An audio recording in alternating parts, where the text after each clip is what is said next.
And good evening, everyone. As you can all see, we have a kind of small crowd tonight.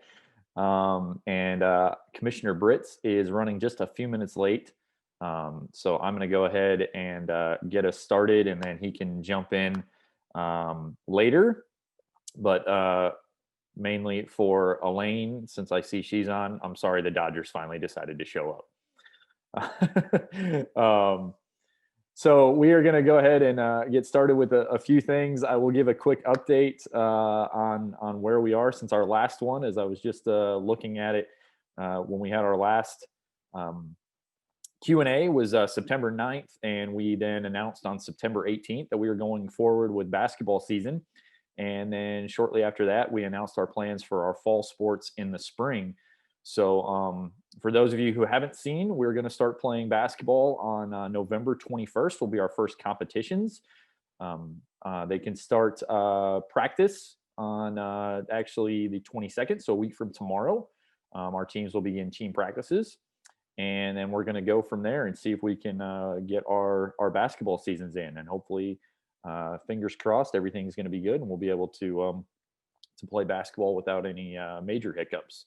And then as far as our fall sports playing in the spring, everybody's going to play abbreviated seasons. Football, field hockey, men's and women's soccer, and volleyball are all going to play from sometime in February till early April. For most of them, football is going to start in the beginning of March, and they're going to run until about mid-April as well. So football is going to play a four-game conference schedule with teams that we've broken the teams into two divisions, kind of just to try and help with travel and such. And then we are the two winners from the two divisions are going to go and play in a championship game. And then our teams will be allowed to play up to 7 total games overall for football this year.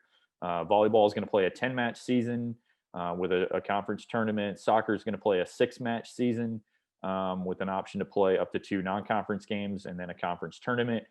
Field hockey is going to play a 6-game season and then a tournament. And so we're going to get everybody underway. But as I see Commissioner Britz has joined us here, I'm going to first of all, I have to ask him if he'll unmute himself. Let's see if I can get him. There he is. And then Commissioner Britz, I was just giving everybody just kind of a quick update as we have a small crowd tonight. But if you have any statements, was given just kind of the rundown on where things are since our last one, since we hadn't announced football or hadn't announced basketball or our fall sports. Yeah. All right. Thanks, Christian, and apologize for being a few minutes late. Some of the world does continue to move on. I had to take my girls to soccer practice tonight. So some sports are going on. Unfortunately, not all of them at this point. But I think I sound like a broken record on these. We continue to try to find a path to play. We're not going to do anything until November 21st. We announced that we're going to start basketball season, our conference season on November 21st. And then 3-4 days after that, we got notification from the NCAA about the testing recommendations, which we weren't too thrilled with, expecting to be testing tier 1 individuals, which is basically your team and your coaches and close personnel 3 times a week and on non-consecutive days. And so that's going to be a little bit of a challenge if we decide we're going to go with those. Those are recommendations. And we're meeting with our athletics council tomorrow and our president's council on Friday to continue to discuss those. We do actually have Dr. Brian Hainline, who's the NCAA chief medical officer. He will be on the president's call on Friday. So that will be good to get some clarification and potential more guidance from him on that. But, we're going to continue to try to forge a way to play basketball, a few games November, December, and then potentially, or not potentially, then start back up in January with our traditional Wednesday, Saturday format. We felt it was important to try to start then, because obviously in the fall we just said we weren't going to play any fall sports in the fall, and we were going to push everything to the spring. And we felt it was important to at least try to start in November, December, to give us a little bit of a test of what it's going to be like. No pun intended on the test comment there, but to see what it would be like to try to manage it all. And then secondly, to send the message to the winter and fall and spring sports that, we are committed to trying to play. It's not just, we're going to keep looking at it and study it. No, we're legitimately going to try to make this happen. So that's where we are with basketball. And then Christian mentioned all the fall sports, that we are going to play an abbreviated season for all the fall sports during the spring. And as of now, all the spring sports are, as is, and no amendments or adjustments to that as we speak. So hopefully we can pull it all off. I know it's going to be a ton of work, a ton of manpower on our member institutions, not only from a testing standpoint, but just a overall game management and logistics standpoint. So if you want to thank anybody at this point, you need to thank the individuals on your campuses, or whoever you are, your teams, whatever, because they're the ones who have made the commitment to try to play everything in the spring. So again, I hate to keep saying we're hopeful, but we are hopeful that we are able to pull this off. And as I've said from the very beginning, at this point, we are simply just trying to survive this year. If we can survive this year, and God willing, have some sort of a vaccination, it's sometime in the spring or summer, and then, or, just sort of have it burn off. I'm not a scientist. I have no clue how that would work. But at some point, I'd like to think that this will not go away completely, but at least die down enough that we can manage it and get back to some of our normal activities, like competing in sports. So, Christian, that's it. If anybody has any questions. Well, as of right now, I don't have any. So, well, if you don't mind, and Larry, I don't want to put you on the spot, but I see you're on here. Larry Leckenby is the athletics director at Catawba and is the current chair of our athletics council. Larry, I don't know, would you feel comfortable chiming in on any of this? Sure, Patrick. You and Christian covered it pretty well. I think I'm on the Catawba COVID task force as well. And as you said, we've been meeting for probably 5 months now, and we continue to meet twice a week. And everything that we're focused on is one, testing, and two, reacting immediately to any symptoms that any student athlete or other student on campus has. So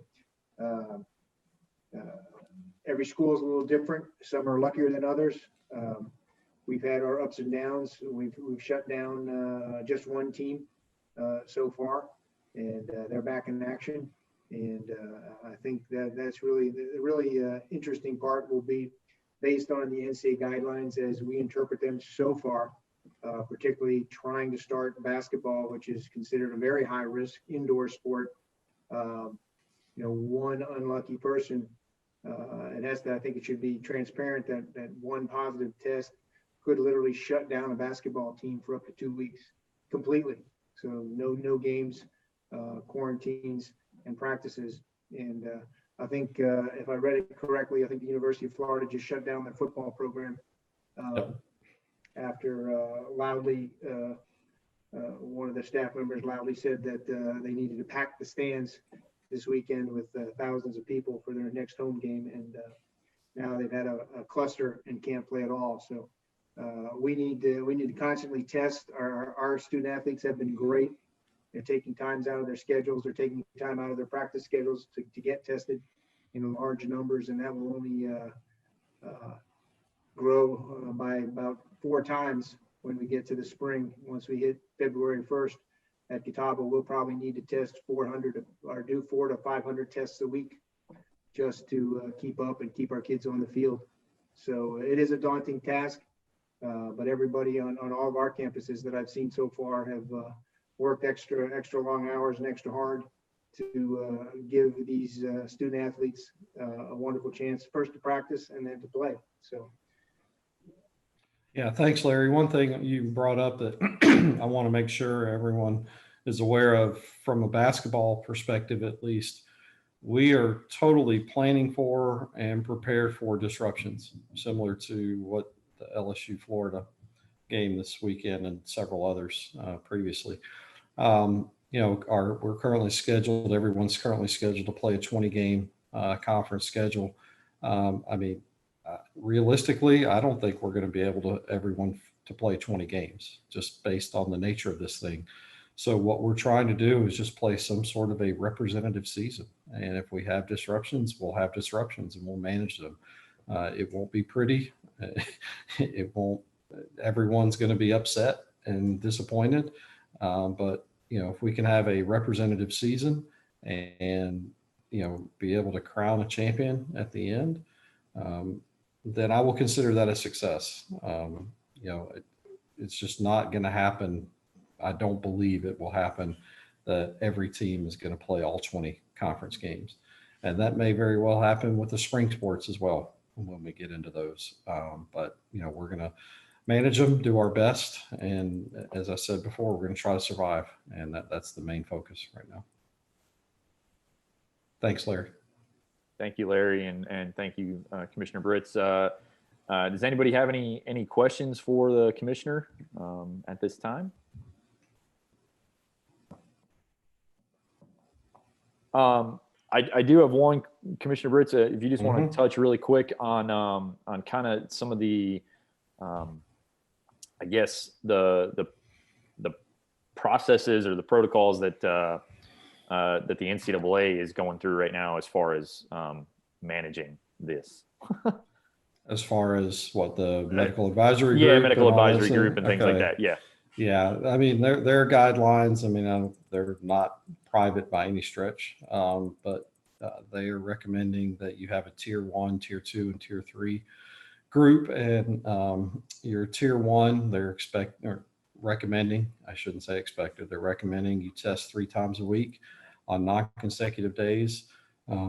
I did just see something today as well about if you have multiple teams in a location, I guess from a tournament standpoint, but I think it's purely driven more toward the Division I initiative to have some bubbles to start basketball and some of the different protocols you would do if you have multiple teams in there. And one of the things that caught my eye in reading through that was that you would have to have 3 in a row negative tests to be able to play. And I don't know if that applies to what our situation is, but I assume it would, because as Larry said, as soon as you have 1 positive, pretty much everyone in that tier 1 group is expected to quarantine for 14 days based on these recommendations. So that's the tier 1. And then I think they're sort of leaving it up to each institution or each conference, how you manage, the benches, the bench areas, and the table crew, the press row, etc. And then the other thing that's sort of another curveball that we're trying to manage on this is that the tier 1 group, according to recommendations, would also include officials. And no one is really sure how we're going to manage, not only from a cost perspective, but also a managing and oversight standpoint of officials. Especially since the majority of our officials work multiple leagues, whether it's Division 1, 2, or 3. So how are we going to manage that? Is it 3 times just to work our games, or is it 3 times in general to work others? If they only work once in a 2-week span, are they still expected to test 3 times a week? It was an interesting call earlier today with other Division 2 commissioners. And some of their officials' standpoints, they're just going to work within their own state. They're not going to cross state borders to avoid some issues or concerns, and then obviously to try to manage some of the travel concepts. But I think it's easy if the majority of your league is in the middle of the state. But we've got a situation where it would be closer for someone to go from Johnson City to Mars Hill than it would be to go from Charlotte to Mars Hill. So how do you manage that? So lots of questions and uncertainty, which is driving everyone crazy.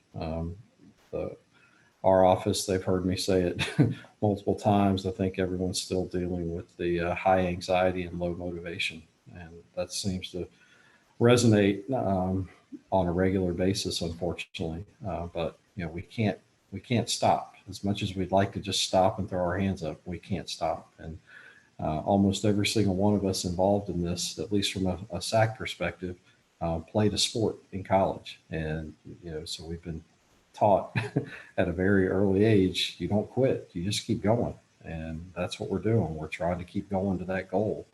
And hopefully the coaches in our league and the student athletes in our league are going to follow our lead and keep going, because we aren't stopping.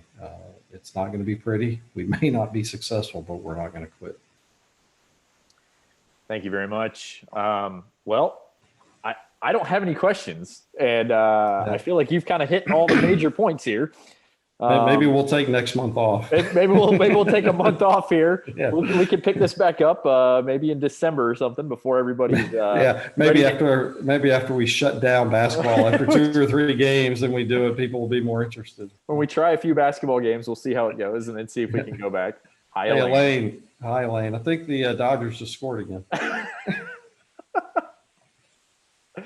Yep.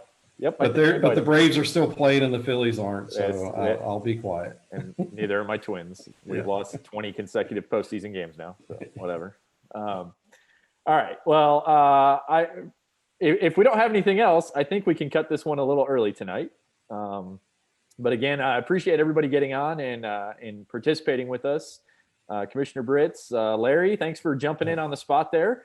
We gave us some good insight on kind of what's going on campus. And Christian, if we do have another one, tell your friends. Yeah, right. I gotta.